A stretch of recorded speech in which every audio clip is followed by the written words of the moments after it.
And welcome back, everyone, to the box office report today on the 23rd of June, 2024. And Inside Out 2 killed it. We'll talk more in depth in a little bit, but came in number one again with 100 million, roughly speaking, when the actuals come in, might be above or below. 100 million, dropping 35.1%. Bad Boys, Ride or Die, 18.7 million for number two spot, dropping 44.4%. The Bike Riders debuted with about 10 million. The Garfield movie and Kingdom of the Planet of the Apes 4 and 5, 3.6 million each, so that's going to probably change when the actuals come in.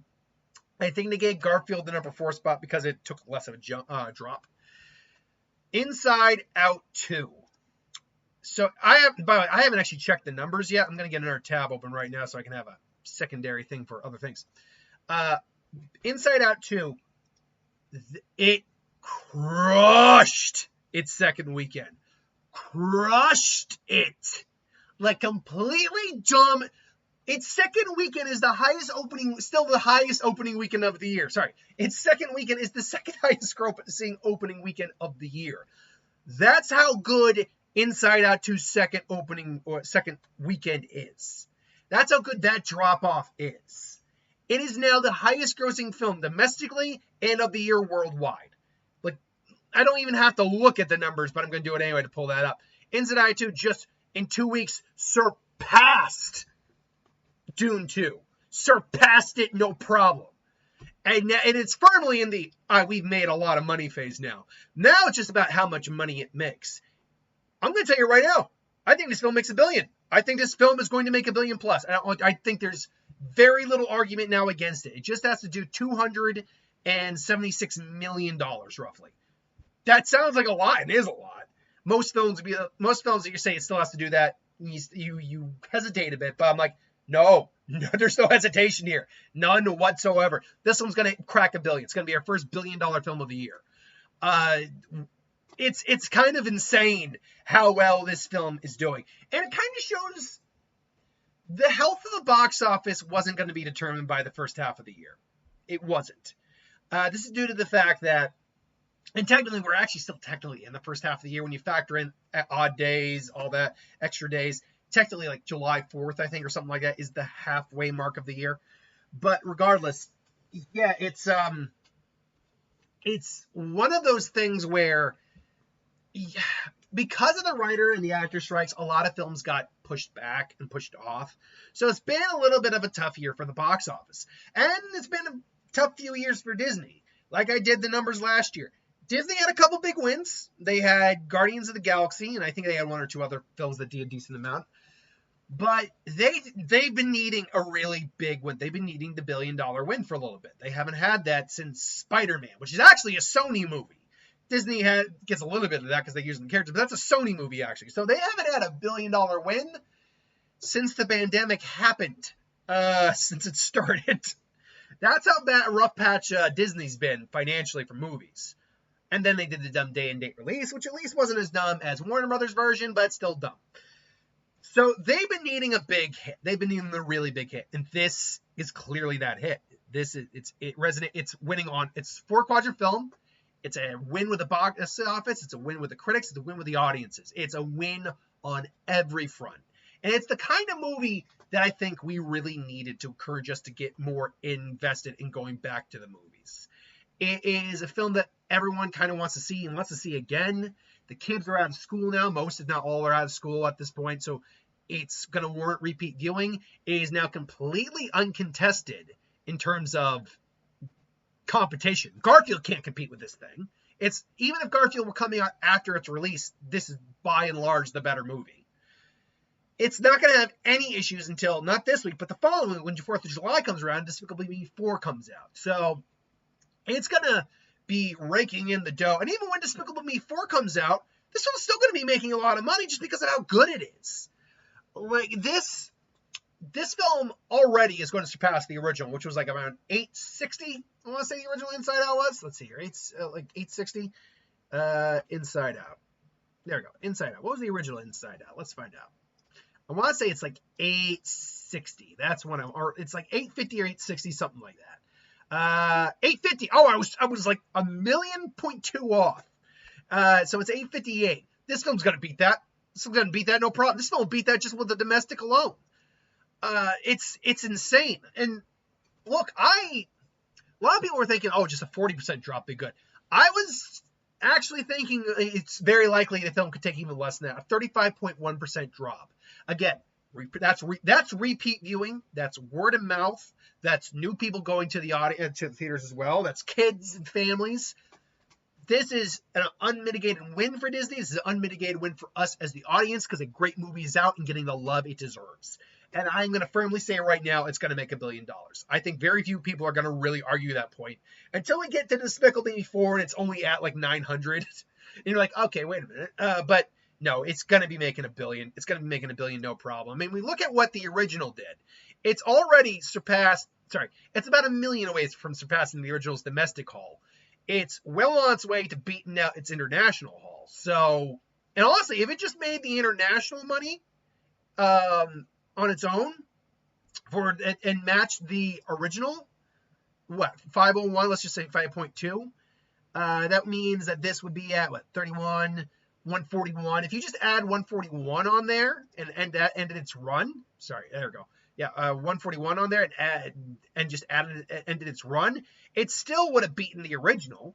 But then you factor in all the international or domestic will take. Oh, it's gonna be beating that no problem. And I still firmly believe first $1 billion film of the year, and not the last one either. I'll talk about that more when I get to actually the Q&A this week. But look, it's a fantastic number. Even if it ended here, it would have made less than the original, but it still would have made a nice chunk of money. Because you got to think it's about $100 million in marketing. So you're looking at a film that had to hit 450 to break even. Well, the film did that in spades. So yeah, it's very much in the profit, is what it is. Very much in the profit range. So moving on now, let's talk about another film that's still having a good run. Bad Boys: Ride or Die. It's currently at 289. Now this tells me two things. One, still got great legs. People are still going out to see it. It's a good summer block action film. Two, well, tell me several things. One, that. Two, it's now profitable, which is good. And three, it's not going to beat the previous one. The previous one, I believe Bad Boys. Oh, excuse me. Bad Boys. I believe Bad Boys for Life made $426 million. And from what I heard, this one's not quite as good as the last one, but it's still got fun, and I had a good time with it. But yeah, 289 million. It's got to make it at 139. I do not see 139 left in the tank. It's, for instance, its international run is kind of coming to an end. It still made a bit internationally this week, and it'll still make a bit more next week. But its international run is very quickly coming to an end.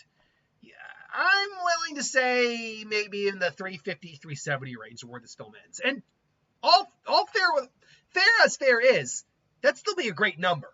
That'd still be a fine number. That's still profitable. Sony's happy with that. They could even move ahead with a fifth one if they wanted.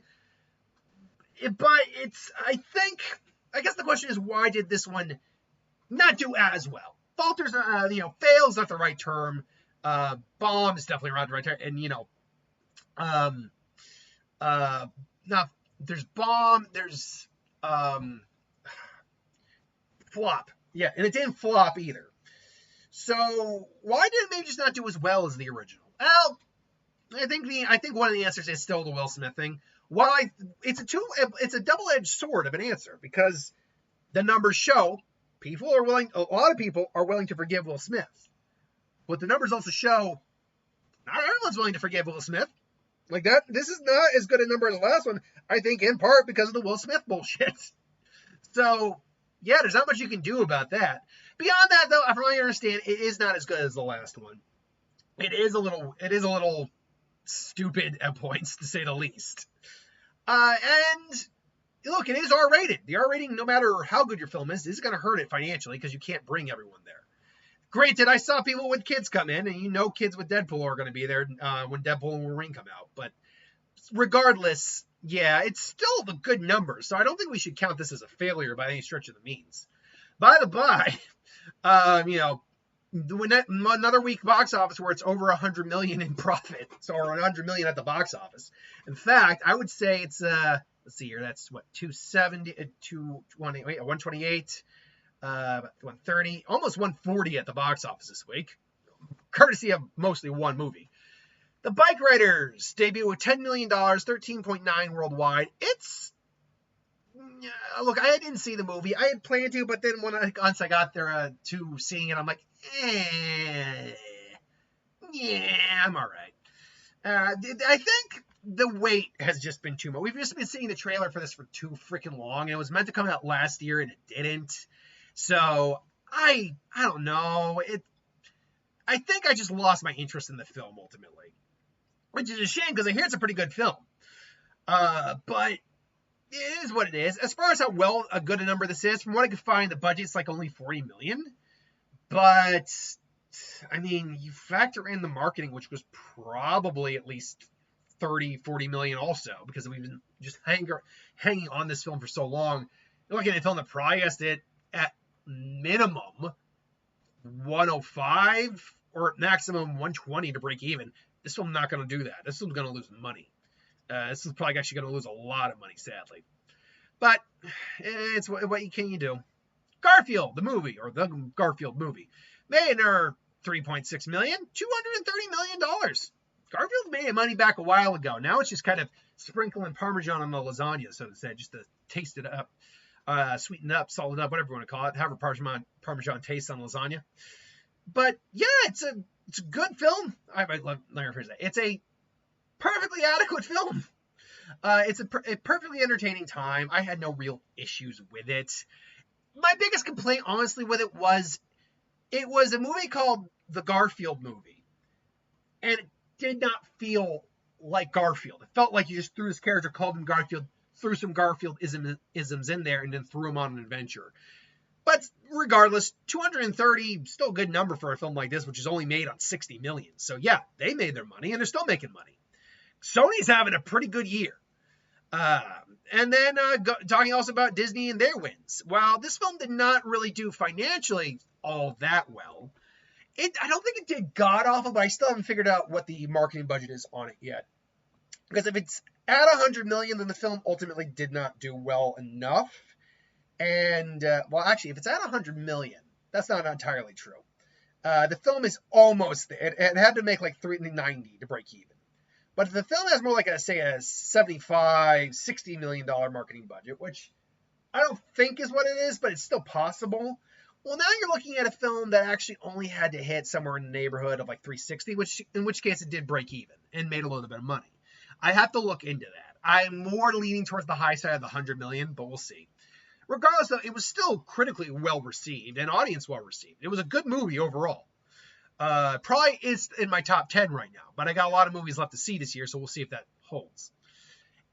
If made 2.7 million. If is just, I give If all the credit. It is just trudging along. It's also trudging along in a way where it's not making its money back, because you're looking at a film that's probably only got 50 million-ish in marketing. So you're looking at a film that, and I'm lowballing that. It could be higher, but let's just say 150. The film then has to hit somewhere in the neighborhood of 225 to break even. This thing is barely making any money weekend to weekend at this point. If it were making, say, like 5 million still, I could say there's a out of the field chance it could do it. But no, it's not making that, and it's not going to make its money back. Which is a shame, because it is a very nice little film. It's actually a very nice little film. I enjoyed myself very much with it. I got emotional a couple parts. I had fun with it. It is just a charming little unique film. It really is. That being said, it also proves that Ryan Reynolds you can't put him in anything and just make money, sadly. And he's good in the film, too. I'm not blaming him. I'm just saying that there's no actor on this planet that you can just put them in a film now and the film makes money. That just doesn't work anymore. It's a combination of the actor and the product that you're selling. But that being said, speaking of which, The Exorcism, $2.4 million. Now, I have heard of this film. I saw the trailer for it. A troubled actor begins to exhibit a disruptive behavior while shooting a horror film. His estranged daughter wonders if he's slipping back into his past addictions or if there's something more sinister at play. In essence, he's playing an exorcist in a movie. He's a former addict and all that stuff. And he actually does get possessed by a demon. So, it's kind of a funny concept. But regardless... it only made $2.4 million, $3.9 million. Hell, I wish the film we worked on made that money. Much money. I would not be as in the financial state I am in. But regardless, these other films, a lot of these films are just like Thelma.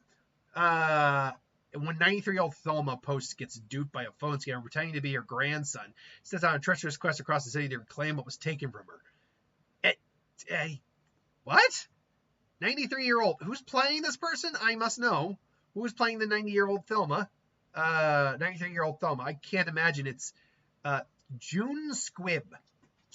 Do I know June Squibb? Maybe I do.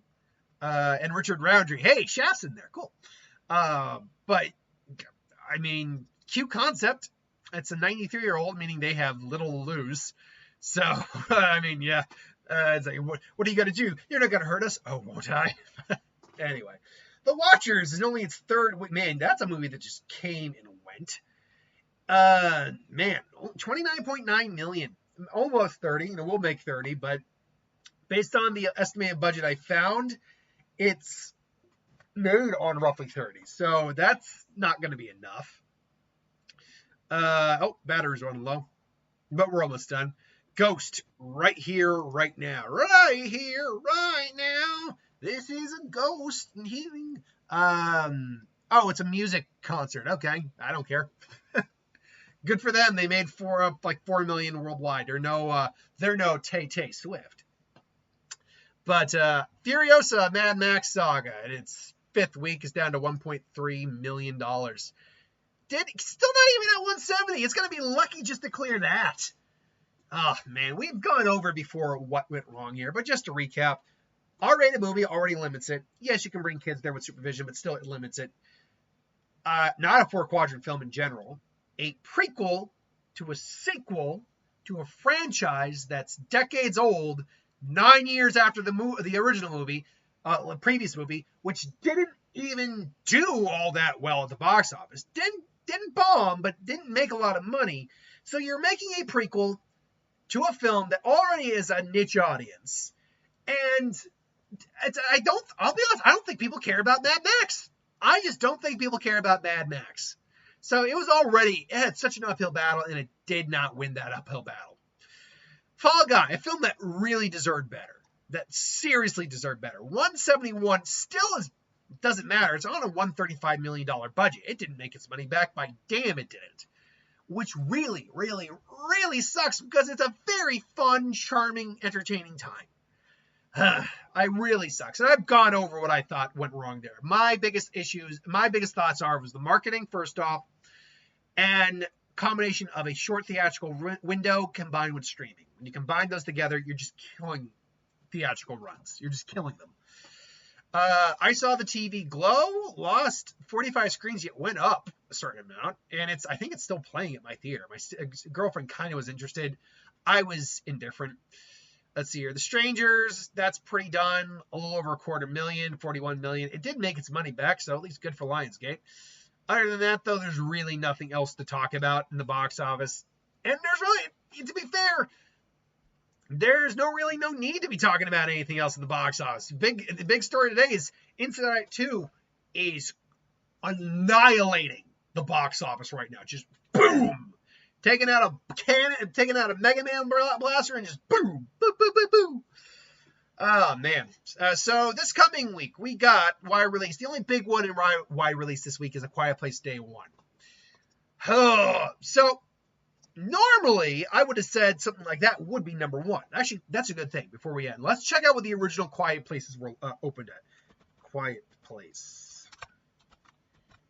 All right, let's see what we're working here with. Okay, A Quiet Place. The first one opened at budget $50 million opening. Good opening. That's good. And it made $340 million on a $17 million budget.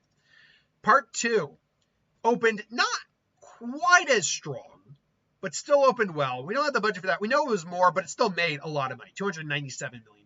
Okay. So the company that this series is keeping for its opening day is between 47 and 50. So let's just say round it to about, or average it out to about, say, 48 and a half, 90, 49. That's the average. If we are to assume that Quiet Place day 1 is going to do something similar, let's just say I highball and it does the 50. The question becomes, does Inside Out 2 still manage more than 50 million next week? And if that drop-off, 35.1%, is anything to go off of, you bet your ass it's going to. So I'm going to go Inside Out 2. I'm going Inside Out 2 3 weeks in a row. Our first three-week runner, folks, Inside Out 2. Then I will go to Quiet Place day 1. That I think is a given. That's safe. That's safe money then. Bad Boys, Ride or Die. I think that's safe money at number 3. After that, Bike Riders, number 4. I think that's safe money. Oh, after that, though. Ooh. Because I don't have the actuals right now, but Garfield seems to be taking the smaller drops, so I'll go with Garfield at number 5.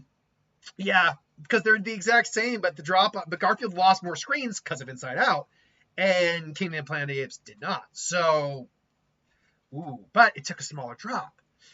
I'm still going to say Garfield, but Kingdom could be number 5 next week as well. So just to recap, Inside Out 2 for the 3rd week in a row, Quiet Place day 1, Bad Boys, Ride or Die, the Bike Riders, and then the Garfield movie. That's my thoughts. What do you think? Let me know in the comments below, but thanks for watching. I'll see you next time. Have a good one.